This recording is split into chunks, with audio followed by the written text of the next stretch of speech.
सबसे पहले मैं आप सबसे गहरी दिल से माफ़ी मांगना चाहूँगा। मुझे पता है मैं बहुत लेट हो गया हूँ, लेकिन आपसे पहले भी काफ़ी लोग थे, काफ़ी जनता थी जिससे मुझे मिलना था और मैंने वादा किया था कि मैं एक एक जन को मिलूँगा। इसी तरह मैं यहाँ पे भी सबसे पहले वादा करना चाहूँगा कि मैं बोलूँगा कम और मिलूँगा ज़्यादा। तो इसके बाद मैं आपके पास आऊँगा नीचे, मैं सबसे एक एक से मिलूँगा, एक एक से परिचय लूँगा और मैं एक एक से जुड़ना चाहता हूँ। ये मेरे लिए कोई चुनाव का महोत्सव नहीं है, ये मेरे लिए एक परिवार है और मैं अपने परिवार से मिलने आया हूँ। मेरा बस एक ही लक्ष्य है। चुनाव का समय तो है और इसलिए मैं बड़ी संक्षेप में दो व्यक्ति के बारे में बात करना चाहूँगा। सबसे पहला व्यक्ति हमारे प्रधानमंत्री श्री नरेंद्र मोदी जी।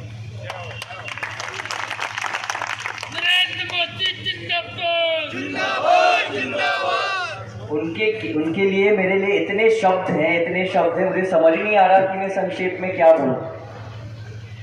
इन्होंने करीब 10 साल में, पिछले 10 साल में पूरी भारत की शक्ल बदल दी और एक युवा होने के नाते मैंने खुद से महसूस किया है और मैंने खुद से अनुभव किया कि क्या बदलाव आए हैं इस देश में। आप भारत की अर्थव्यवस्था देखो, आज अंग्रेजों से आगे हम पहुंच चुके हैं। आप इसरो को देखो, हमने कभी सोचा नहीं था इतने कम पैसों में हम एक सैटेलाइट भेजेंगे ऊपर मार्स और मून पर। किसी ने सोचा था? किसी ने नहीं सोचा। डिफेंस में देखिए, हर चीज हम विदेश से खरीदते।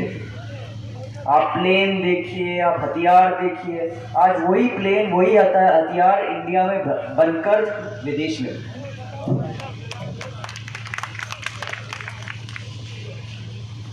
और योजना पर योजना जनता के लिए, आयुष्मान योजना, आपके लिए पक्के घर, टॉयलेट, ऐसे चीजों के बारे में सोचा गया जो 20-25 साल में किसी ने सोचा ही नहीं। और जो पहले 10 साल लगते थे एक रोड बनने में, एक एयरपोर्ट बनने में, आज 16 महीनों में वही एयरपोर्ट बने। दूसरा व्यक्ति मेरे पिता श्री ज्योतिरादित्य सिंधिया, जिनको तो आप सब जानते हैं, और उनके बारे में मुझे ज़्यादा कुछ कहने की ज़रूरत नहीं है क्योंकि आप उनको बहुत अच्छी तरह जानते हैं, उनकी सोच विचारधारा क्या है।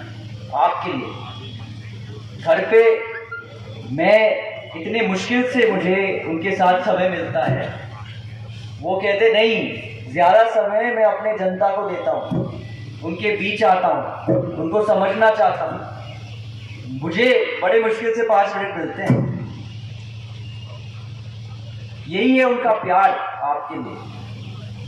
और अगले 5 साल वो चाहते हैं कि अब ये पूरा क्षेत्र बदल जाए।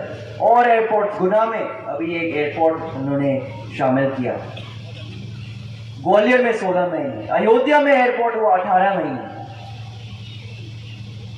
ये होती है प्रगति। एलिवेटेड रोड ग्वालियर में, आगरा से ग्वालियर हाईवे, ऐसे ही प्रगति हम यहाँ लेके आना चाह रहे हैं। और हमने सबकी मांग सुन ली है, रोड, एयरपोर्ट, रेलवे, बिजली, पानी।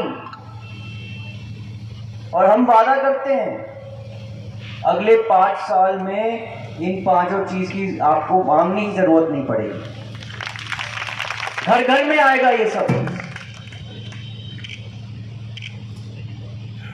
मेरे लिए मेरे से एक निवेदन है मेरे युवाओं जो यहाँ उपस्थित हैं। इस चुनाव में 50% हमारे वोटर युवा हैं। तो मैं चाहता हूं कि हमारे युवा जो यहाँ हैं, हमारे जो 18 से 30 के जो इंसान हैं, उनको खींच के लेके आए, वोट डालना उनको सिखाए और मतदान का जो जिम्मेदारी है उनको समझाए। 5 साल में एक बार हमें एक जिम्मेदारी मिलती है युवा होने के नाते। एक वोट डालना। और मेरा ये निवेदन है कि इस बार हम पूरे रिकॉर्ड तोड़ दें देश में। सबको बताना है कि कमल के फूल पे बटन दबाना है और विकास लाना है। इसके साथ मैं सबको धन्यवाद कहना चाहूंगा। मैं अब और समय इस मंच पे नहीं बिताना चाहता, मैं और समय आपके बीच में बिताना चाहता हूं। बहुत बहुत धन्यवाद।